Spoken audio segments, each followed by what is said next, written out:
네, 시청자 여러분 안녕하세요. 별별 이야기 별별지기 차현주입니다. 태양계에 있는 행성 중에 가장 큰 행성이 뭔지 아시나요? 네, 바로 목성입니다. 이 목성에는 대적점이라고 불리는 거대한 소용돌이가 있는데요. 이번 시간에 첫 소식으로 이 대적점에 대해서 이야기 나눠보도록 하겠습니다. 별별 뉴스 확인해 보시죠.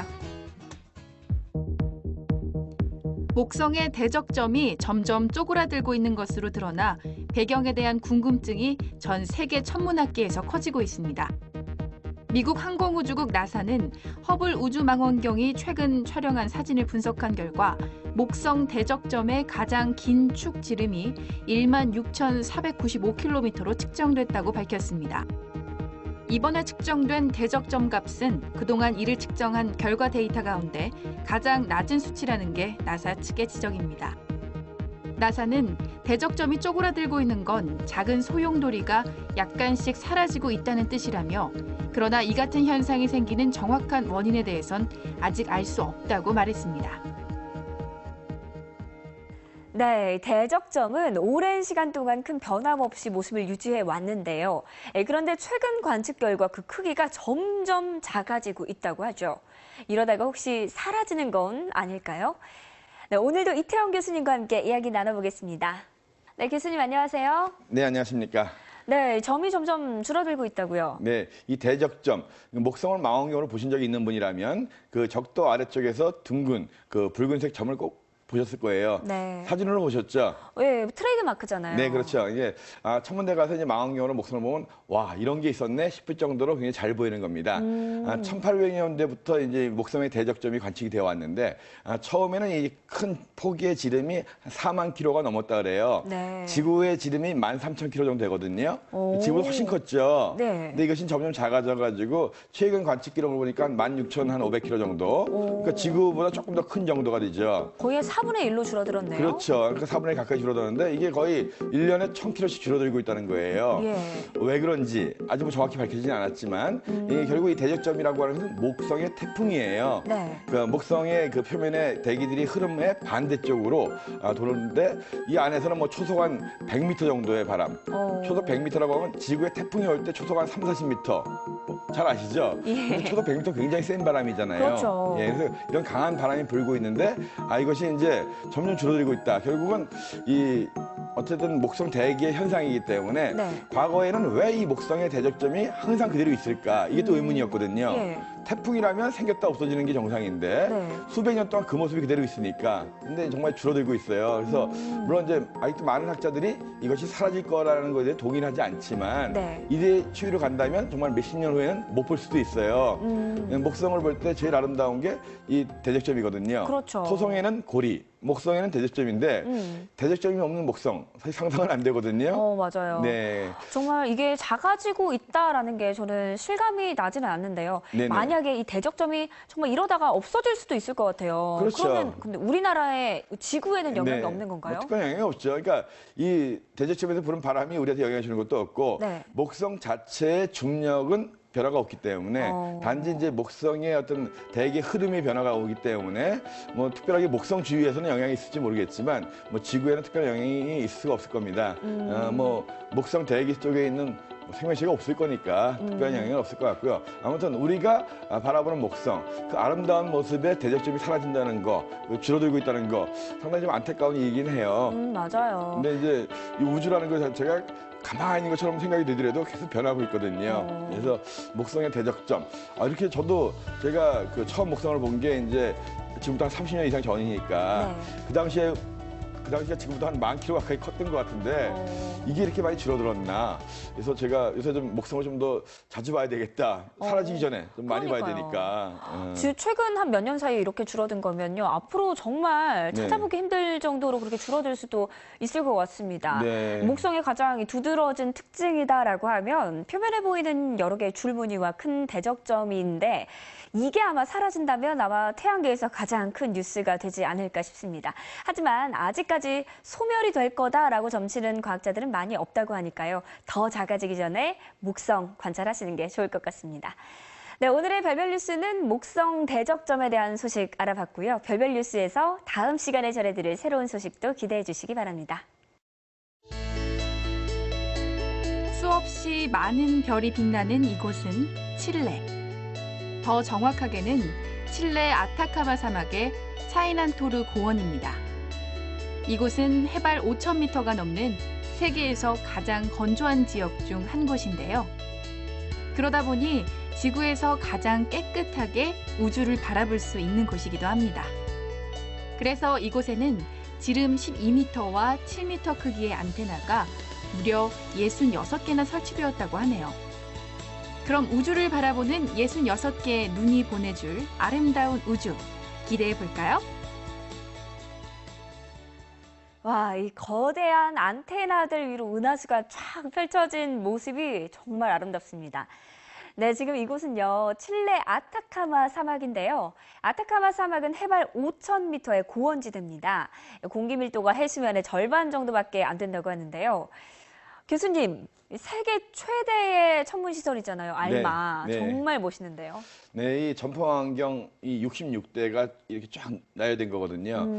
저도 여기는 안 가봤습니다. 네. 제가 이제 그 미국에 있는 그 소크로란 지역에 이제 수십 대의 전파환경이 나열된 데는 가봤는데, 예. 거긴 VLA라고 해서 Very Large Array라고 하는 곳인데, 거기만 가더라도 와 싶은데, 여기 있는 망원경들은 이제 큰 거는 이제 두 가지 16m하고 작은 거는 한 7m 정도. 이런 것들이 66대가 뭐 가까워질 때는 하나당 거리가 한 150m, 멀 때는 한 15km 이상 멀어지는 거예요. 네.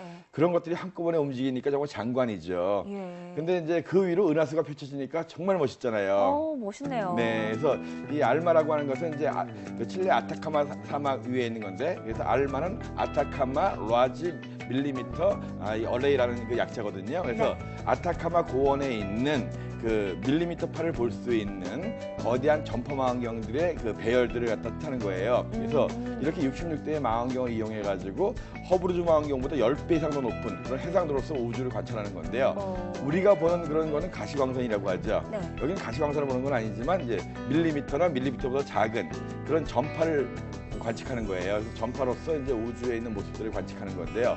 아무튼 거의 우리가 돈으로 한 1조 4천억 정도가 들어간 그 와. 천문 관측 기구상 가장 많은 돈이 들어간 그런 장비거든요. 예. 예, 또 그래서- 세계 최대죠. 그렇죠. 세계 최대죠. 그리고 이제 해발 5,000m라고 하면 일단 숨쉬기도 힘든 정도의 위치예요. 그러니까 아까 말씀하셨지만 공기의 밀도가 적으니까 그만큼 먼지 같은 게 없겠죠. 그만큼 보통 일반적인 해발 고도가 낮은 곳보다는 훨씬 더 투명한 그런 하늘을 볼 수가 있는 거고, 그만큼 우주를 갖다 깨끗한 투명한 대기 속에서 이제 관측하기 때문에 지구상에서 가장 별을 보기 좋은 곳 중에 하나가 바로 이 아타카마 사막이라고 합니다. 꼭 한번 찾아가 보고 싶은 곳이고, 이 아타카마 사막은 남반구에 있기 때문에 뒤에 배경으로 이제 은하수가 다 움직이면서 거기 구름 모양으로 보이는 마젤란 은하들도 보이거든요. 그래서 네. 한번 이 밤하늘 좋아하시는 분들 꼭 평생 한번 찾아가 보셔서 이 남반부의 멋진 밤하늘과 그 광활한 고원 위에 펼쳐진 전파망원경들의 배열 한번 보시기 바랍니다. 네. 1조 원의 망원경이라고 알려져 있는 이 알마와 함께 어우러진 은하수 참 아름다웠습니다.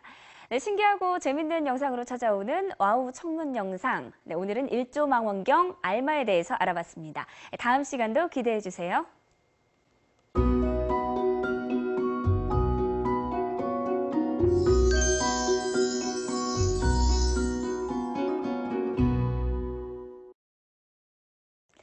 네, 여러분은 은하수 하면 뭐가 제일 먼저 생각나시나요?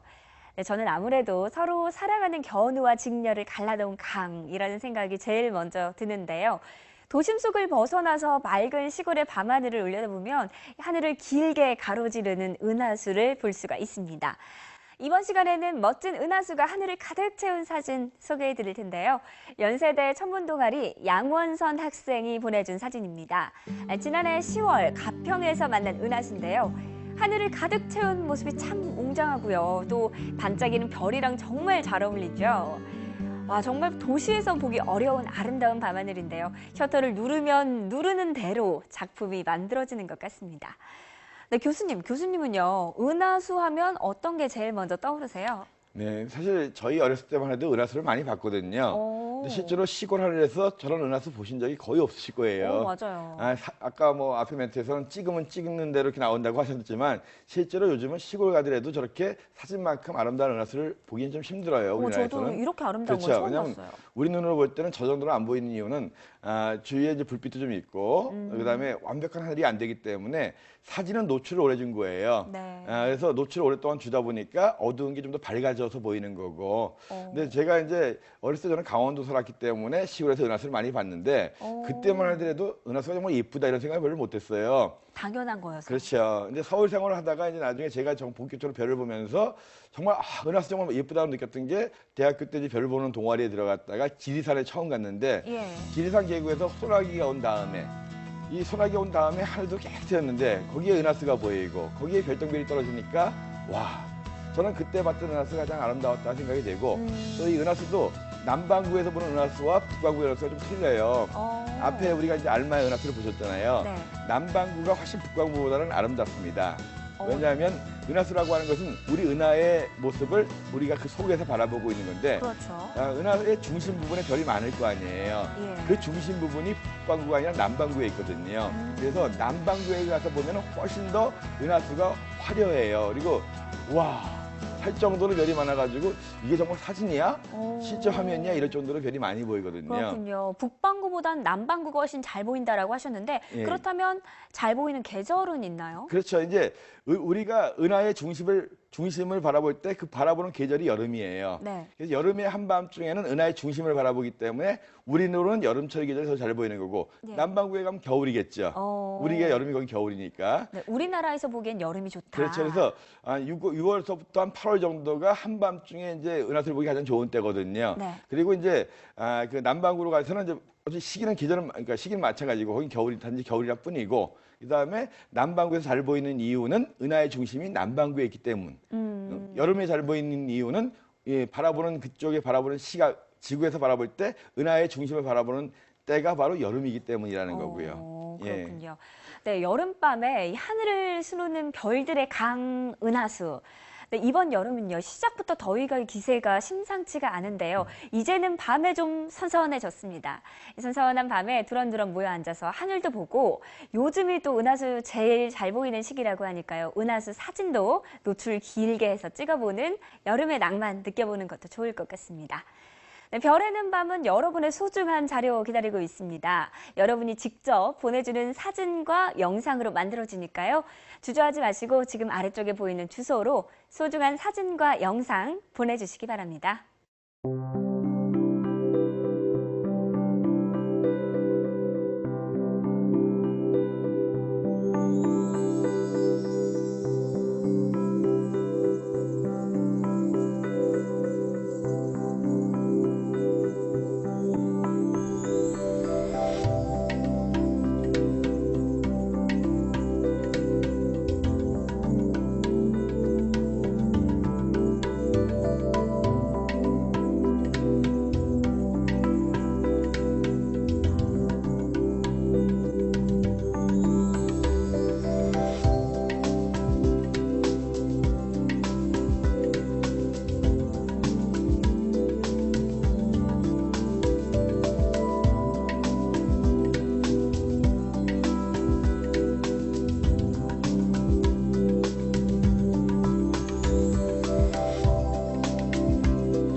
네, 한 주 동안 하늘에서는 어떤 일들이 벌어질까요? 반짝반짝 천문 현상을 보시면 알 수가 있습니다. 네, 교수님, 이번 주에 전해주실 하늘 소식 뭔가요? 네, 뭐 항상 하늘에서 특별한 일이 있는 건 아니고요. 네. 이제 6월 6일이면은 이제 그 24절기상 망종이죠. 하지 전에 있는 마지막 절기거든요. 그렇죠. 망종, 이제 거의 이제 농사질 때 씨를 뿌리는 철이 된 거고, 예. 이제 망종이 지나면 하지가 오기 때문에 이제 하늘에서는 가장 낮이 길어지는 이런 시대로 접어든 거예요. 그리고 이제 6월 6일이 상현이죠. 네. 상현이라고 하는 것은 이제 반달인데 저녁 때만 보이는 거예요. 이제 한밤중 밤중이 되면 이제 이 상현달은 집니다. 새벽이 되면 달이 없는 별을 볼 수가 있고 그래서 달을 보시려면 이제 저녁 하늘에서만 볼 수 있는. 그렇군요. 그래서 이 상현달 오른쪽 반달은 낮 12시쯤 떠가지고 밤 12시쯤 집니다. 그래서 이제 달과 더불어서 별을 볼 수 있는 기회가 되는데 11일 날 새벽에 예쁜 일이 벌어져요. 토성과 달이 붙습니다, 거의. 그럼 어떤 식으로 볼 수 그러니까 있는 건가요? 달 옆에 아주 밝은 별이 있으면 이쁘잖아요. 예.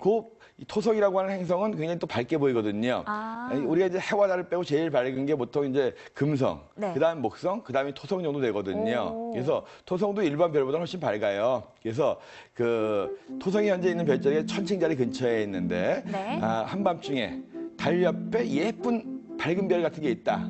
그러면 그 별이 바로 토성이에요. 그래서 평소에 토성 보시기 좀 힘드셨던 분들, 네. 6월 6일 날 저녁 때부터 보이는데요.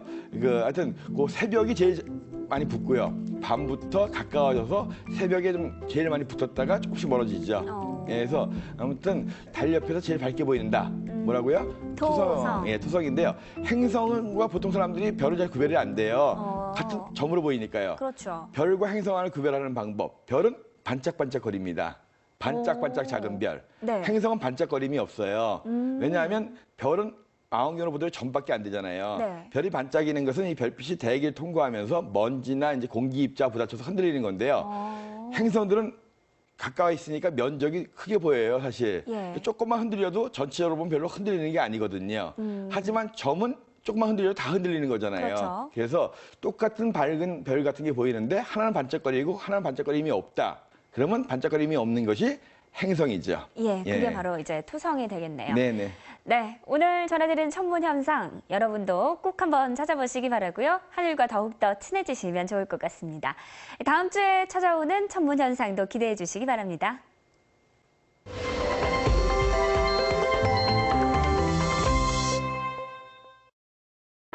네, 별별 이야기 오늘 준비한 소식은 여기까지입니다. 즐거운 시간 되셨나요?